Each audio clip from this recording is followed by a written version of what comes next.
Você está no canal Eu Estudo a Lição com o pastor Samuel Camilo. Hoje é quinta-feira, dia 5 de maio de 2022. E o tema que estudaremos na nossa lição será o dízimo de Melquisedeque. O texto que vai aparecer como chave para o nosso estudo de hoje encontra-se em Gênesis, no capítulo 14, versos 18 a 24, que é, na verdade, a descrição do momento em que o Abrão está voltando vitorioso depois da guerra que havia acontecido entre a coalizão de Babel, ou seja, dos 4 reis da região da Mesopotâmia, e ao mesmo tempo dos 5 reis da região de Canaã, e que ele havia vencido a coalizão de lá de Babel. Quando ele está retornando, ele está chegando próximo de Salém, algo vai acontecer. E o texto vai dizer, versículo 18 diz: Melquisedeque, rei de Salém, trouxe pão e vinho. Era sacerdote do Deus Altíssimo. Abençoou ele a Abrão e disse: Bendito seja o Deus, bendito seja Abrão pelo Deus Altíssimo, que possui os céus e a terra. E o bendito seja o Altíssimo, que entregou os teus adversários nas suas mãos. Então disse o rei de Sodoma a Abrão: Dá-me as pessoas e os bens ficarão contigo. Mas Abrão lhe respondeu: Levanto a mão ao Senhor, o Deus Altíssimo, que possui o céu e a terra, e juro que nada tomarei de tudo que te pertence, nem um fio, nem uma correia de sandália, para que não digas: eu enriqueci Abrão. Nada quero para mim, senão o que os rapazes comeram e a parte que toca aos homens de Aner, Escol e Manre, que foram comigo. Esses que tomem o seu quinhão. Esse texto está falando sobre o retorno. Há um encontro que vai acontecer entre Abrão, que está retornando depois desse grande conflito, dessa guerra que havia acontecido ali entre a coalizão dos 4 reis da Mesopotâmia contra os 5 reis de Canaã. Você se lembra que os 5 reinos de Canaã foram deportados junto com esse pessoal para a região de volta de Babilônia.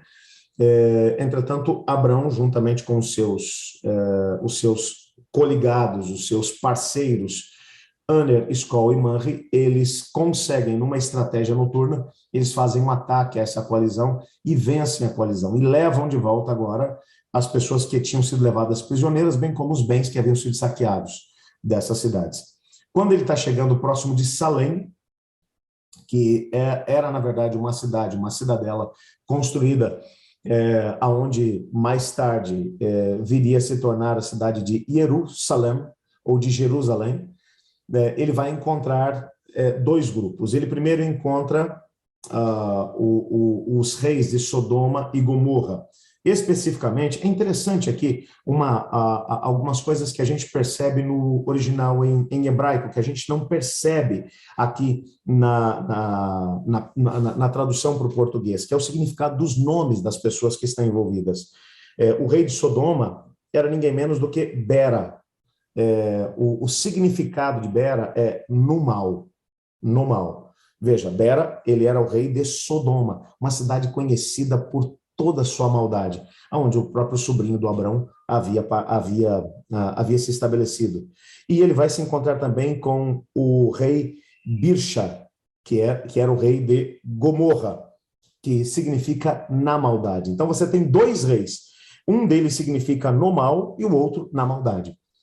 Esses 2 indivíduos, eles têm agora um propósito quando vêm se encontrar com Abrão. Eles dizem: olha, você já é um homem muito rico, é bem verdade, mas olha, nós podemos torná-lo mais rico ainda. Devolva para a gente as pessoas e você pode ficar com todos os bens para você. Aqui você percebe que Abrão tinha aprendido uma lição muito importante quando ele voltou de lá do Egito.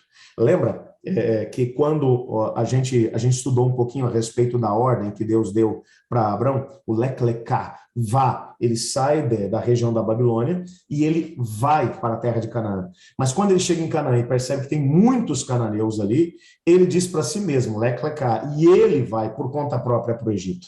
Vai dar muita coisa errada. Quando ele sai de lá, ele sai milionário.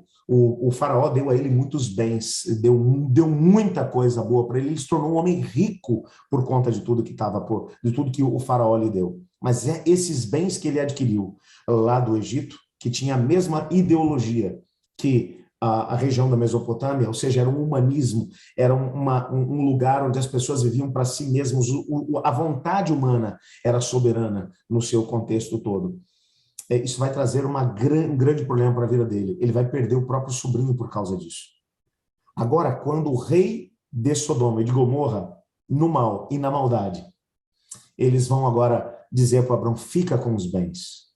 Abrão olha e diz, não, não quero nada que venha de vocês. E ele é muito enfático aqui na sua palavra. Ele vai dizer assim, eu não quero nenhum fio ou um cordão de uma sandália que seja. Vocês nunca vão poder dizer que aquilo que eu tenho veio do ser humano. Eu só quero aquilo que vem de Deus. Isso aqui é fantástico. Quando ele toma essa postura, ele tem um outro encontro. Quem vem ao seu encontro? Um personagem, um dos mais enigmáticos personagens do Antigo Testamento, Melquisedeque, que é rei de Salém. Ele é, ao mesmo tempo, rei e sacerdote. É interessante que quando a gente vai para o texto de Hebreus, no capítulo 7, versos 1 a 10, ele é apresentado como tal. É o mesmo episódio que vai ser mencionado ali, mas ele é apresentado como rei e como sacerdote. A tradição hebraica vai dizer que esse Melquisedeque era ninguém menos do que Sem, filho de Noé, que havia mantido o conhecimento a respeito do Deus verdadeiro. Nós não temos nenhuma confirmação histórica que possa, de alguma maneira, fazer com que esse personagem possa ser identificado como tal. Uma coisa é fato, pela própria genealogia que é apresentada no capítulo 10 de Gênesis, você percebe nitidamente que Abrão ele foi contemporâneo de Sem.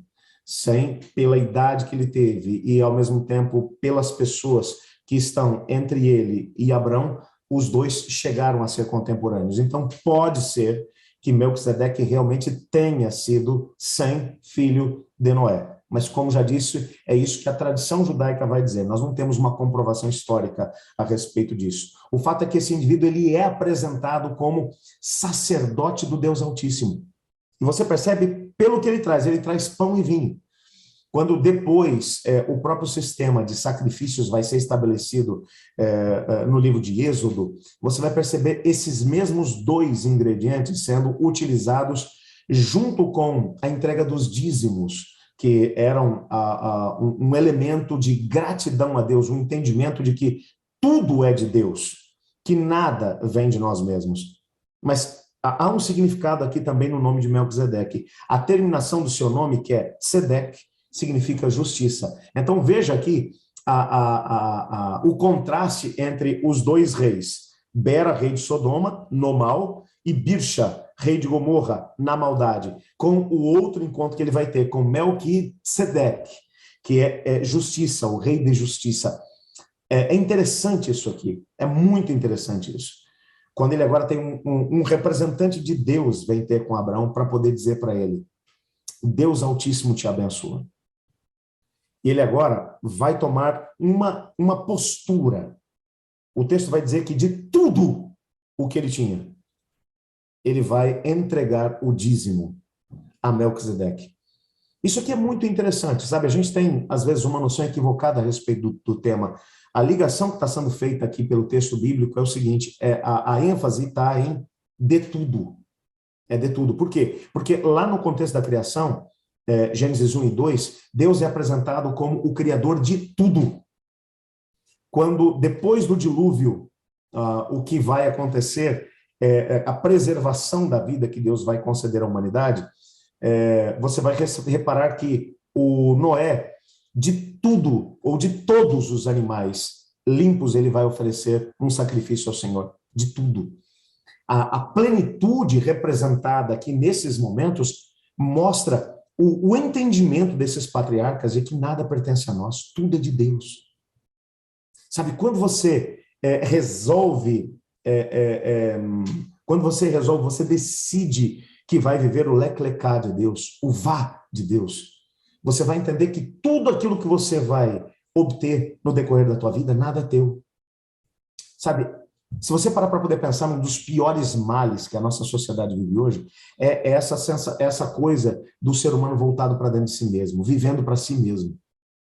A quantidade de roubos, assassinatos e corrupção que vai acontecer, por quê? Porque as pessoas querem para quem? Querem para si mesmos. Eles querem ter uma vida melhor para si mesmo. O fenômeno de Babel, de novo, tomando conta da nossa sociedade, onde o antropocentrismo, aonde o humanismo toma conta. O centro da nossa sociedade sou eu, é o ser humano. E então, nessa perspectiva, não importa o que eu vou fazer, o que importa é que no final eu tenha tudo. A perspectiva daqueles que estiveram seguindo a Deus é de que o tudo é sempre de Deus. O tudo é sempre dele. E a gente reconhece quando devolve a ele 10% daquilo que lhe pertence. Quando você olha para esse texto, você percebe um patriarca que havia deixado de viver o leclecá para si mesmo e havia decidido viver o leclecá para Deus. Ele decidiu que ele viveria o ir, ou seguir, a direção que ele tomaria para a sua própria vida seria a direção proposta por Deus e não aquela que ele mesmo gostaria de ter. Por isso ele vai dizer para os reis de Sodoma e Gomorra: não quero ter nada daquilo que vem de vocês. Tudo que eu tenho, tudo que eu vou viver, tudo que eu vou usufruir, eu quero que venha de Deus. Porque nada do que vem de Deus vai ser para o meu bem. Repare bem naquilo que eu vou te dizer. Você pode receber o mundo inteiro vindo do diabo. Aliás, ele ofereceu isso para Jesus, lembra disso? Na terceira tentação. Ele disse: olha, você está vendo aqui para poder morrer. Morre não, fica vivo. Faz o seguinte, ajoelha aqui só um pouquinho na minha frente, me reconhecendo como Deus, e eu te dou tudo, te dou o mundo inteiro. Tudo eu dou para você. Jesus olha para ele e diz: só tem um problema. A Bíblia diz que somente ao Senhor teu Deus adorarás, só a Ele prestarás culto. Então não tem nada a ver com você, Satanás. Você me oferece o mundo inteiro, não quero nada que vem de você. Esse foi o princípio vivido pelo Abraão. Abraão não queria nada que viesse do inimigo de Deus. Tudo o que ele tinha vinha da parte do Senhor. E é isso que Deus nos chama para poder viver. Eu gostaria de dizer a Deus: Senhor, me ajude a ter o mesmo espírito do Abraão. A não desejar as coisas que são de Sodoma, Gomorra, do Egito, da Babilônia. Não. Eu quero aquilo que vem do Senhor e do teu reino. Você não quer se juntar a mim e dizer a ele a mesma coisa? Obrigado, Senhor, porque a tua palavra nos mostra homens como Abraão, que tomaram posições na vida de seguir a Deus, de ser fiéis a Deus e de andar no caminho do Senhor. Colocamos-nos nas suas mãos pedindo que o Senhor nos abençoe, nos ajude a podermos tomar a mesma decisão que ele. Não desejando nada que não venha das suas mãos. Pois em nome de Jesus que oramos. Amém. Eu estudo a lição. E você?